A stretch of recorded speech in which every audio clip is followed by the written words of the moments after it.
Patay na matagpuan ng binatang dinukot umano noong August 21, 2021 ng New People's Army sa Santa Clara, Gonzaga, Cagayan. Kinilala ang binata na si Mark Angelo Asuncion, 21 anyos at residente ng naturang lugar. Sa isang panayam kay 95th Infantry Battalion CMO Captain Mark Anthony Capillon, patungo umano sa Barangay Rebecca si Angelo upang bantayan ang pamilyang nasa hospital nang harangin at dukutin umano ng mga miyembro ng komiteng probinsya.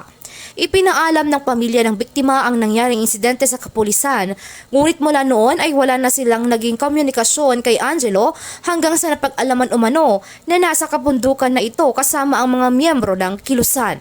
Ayon sa salaysay ng dating miyembro ng kilusan, sumailalim si Angelo sa Kangaroo Court bago tuluyang mapaslang.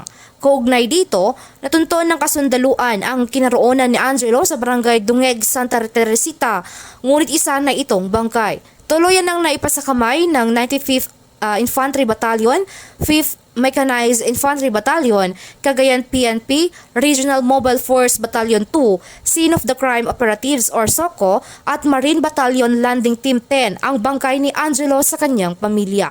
Mula dito sa Ilagan, Isabela, Jerdel Inere para sa Radyo Alternatibo Balita Nationwide.